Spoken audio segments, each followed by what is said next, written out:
Getting out of the rat race is simple, but not necessarily easy. To escape, all you need is monthly income from non-job sources that exceeds your monthly expenses. Simple, but not always easy, right? In this video, I'm going to break down the 3 most common rat race escape routes, including at the end, the one that got me out, the pros and cons of each, and how to choose the right path for you. Ready? Let's do it.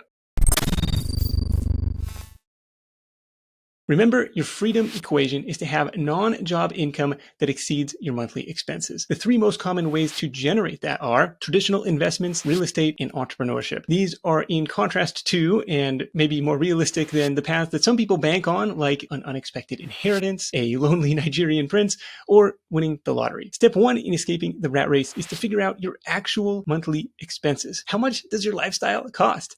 This isn't going to be a lecture on extreme frugality, but at the very least, spending with intention has to be part of your rat race escape math. I mean, why set the bar unnecessarily high? If you've never calculated out how much you actually spend on a monthly basis, it's worth taking a minute to figure it out. Do you spend $3,000 a month? Do you spend $10,000 a month? How much does your lifestyle cost? This is the income that you need to generate. That's your rat race freedom number. So how do real people achieve it? Number 1 is to save your way out with traditional investments. This is the most commonly prescribed path to escape the rat race. This would include investments like stocks, bonds, mutual funds, ETFs, and how traditional investing works to escape the rat race is this is how, quote, retirement has worked for generations. Build up a big enough nest egg during your working years and then slowly draw down on those savings after you stop working. The problem is you probably don't want to have to wait decades until you've saved enough. The FIRE movement, or the Financial Independence Retire Early movement, has an alternative for you, and it argues that retirement isn't an age, but rather a number. According to the oft-cited Trinity study, once you accumulate 25 times your annual expenses, you're free. If you spend 40 grand a year, you could theoretically leave the rat race behind once you've got $1 million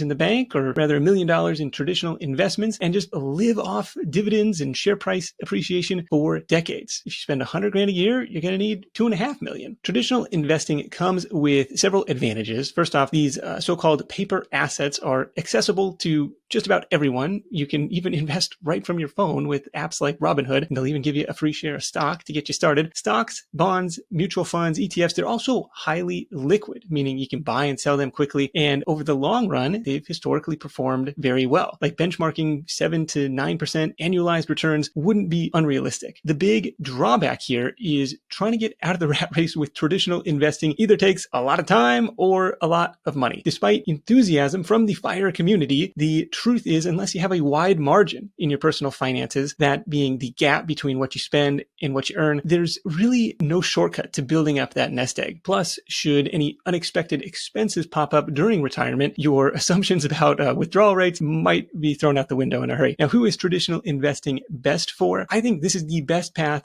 to escape the rat race for high earners who live a relatively inexpensive lifestyle. If you and your significant other, for example, bring in 300 grand a year, but only spend 50, this is a great option. And ignoring taxes for a second, you can see how it would only take 5 years of, quote, profiting 250 grand a year as a household to accumulate the 1.25 million you'd need to support that lifestyle in retirement. If your day job is tolerable, if the work is tolerable, those 5 years are going to fly by. And that assumes you're starting with $0 in savings today. On the other hand, if you make 50 grand a year, but you spend 49, traditional investing is never going to get you out of the rat race. There's simply not enough margin there. Which brings us to option number 2, which is to beat the rat race with real estate. And for the sake of simplicity in this video, I'm going to focus on rental property investing. Real estate comes in a lot of different flavors, a lot of different strategies, many of which we've covered on the Side Hustle Nation blog and podcast in the past. I'll link the resources up for you below this video. But how real estate works to escape the rat race is appealing because it's easy to understand. It's an easy to understand business model. Buy a house, rent it out, and pocket the difference between that rent and your monthly expenses. Then lather, rinse, and repeat until you've got enough monthly cash flow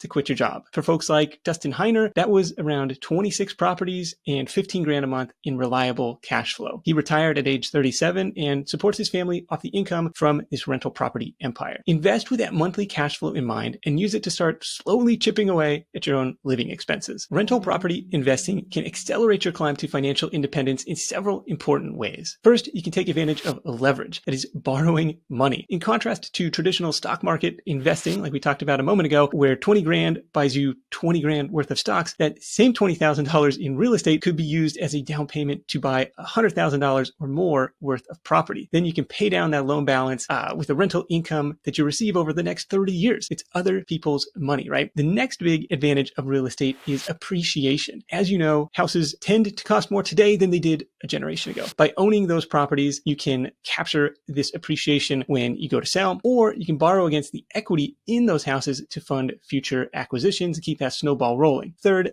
being a landlord comes with several tax benefits, including the ability to write off your mortgage interest and even take depreciation on the buildings you own. And finally, real estate can be a very passive income stream once you have your tenants and other relevant team members in place. There's an upfront time investment, but no trading hours for dollars down the road. So what disadvantages should you be aware of here? First, home prices don't fluctuate as wildly as the stock market does, but investing in physical assets takes more legwork and also means your cash isn't as liquid, meaning you can't exactly just push a button on your phone to sell a house when you need cash. And although there are some creative ways to buy houses for no money down, it sounds like a late night infomercial, real estate is usually a takes money to make money option. As a landlord, you're also going to face vacancies. If the house is sitting empty with no tenant there, that erases any positive cash flow you were banking on that month. You're going to see repairs and maintenance costs like roofs, windows, toilets, water heaters. Nothing lasts forever and it all costs money. The other thing you'll see pop up is unexpected expenses. Our friends had to redo their foundation to the tune of $90,000. You're welcome on that one, Chase. Tenant issues are another thing that pops up. Why some humans think it's acceptable behavior to trash other humans' houses is beyond me, but it happens. And on top of that, your local real estate market where you live might not be a great place to invest. So you'll be dealing with all of this remotely or through a third-party property management service. The people I see having the best success with real estate are those who take a long-term view and who are committed to operating multiple properties, especially if you can buy multiple properties in one location. There are some economies of scale that make life easier than having only one house or having houses in different cities all across the country. As your empire grows, you're going to be better able to absorb a vacancy here or an unexpected expense there, for one or two of your properties in any given month. One alternative to present here is a service like Fundrise, where you can begin adding real estate to your portfolio with as little as $500. I'm an affiliate of and investor in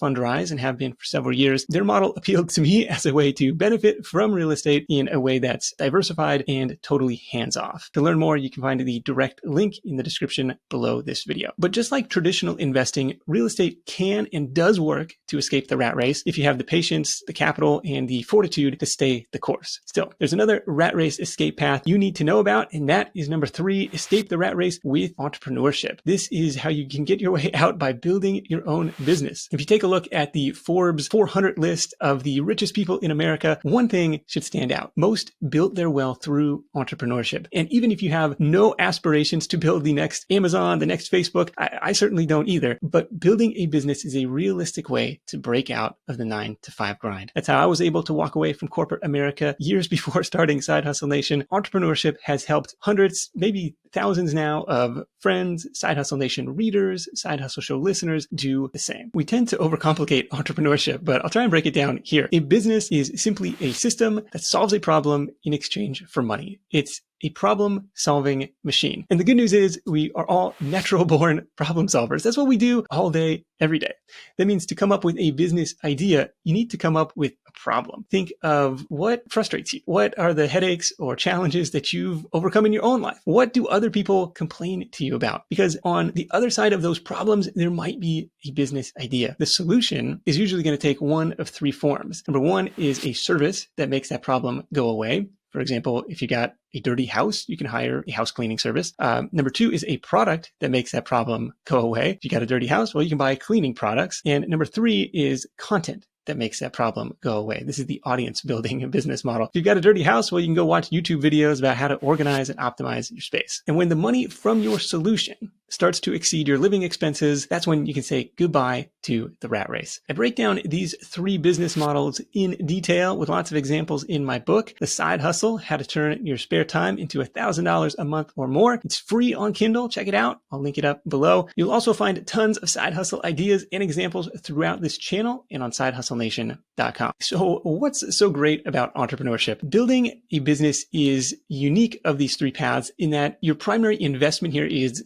sweat equity. These days, you can get an enterprise off the ground for a very low startup cost. I mean, just about everything that I've started over the last 10 or 15 years costs less than $500 to invest in startup costs. On top of that, starting a business is a way to work on something that you care about. Bringing an idea into the world is exciting and rewarding in a way that collecting stock dividend payments just isn't. And in contrast to the stock market or the real estate market, you have considerably more control over the success and failure of a business that you own and the speed at which that can happen. Plus, if you intentionally build something with scale, you'll find entrepreneurship to be really time leveraged. By that, I mean your earning power, your effective hourly rate improves as your business grows. With job security a thing of the past and a shift that we're seeing towards a freelance workforce, it's hard for me to see the downsides in learning an entrepreneurial skill set. But still, the fact remains that half of all small businesses fail in their first 5 years. For that reason, it's important to start small, to minimize your expenses, and to grow at a pace you're comfortable with. And if and when that failure does happen to you, it's time to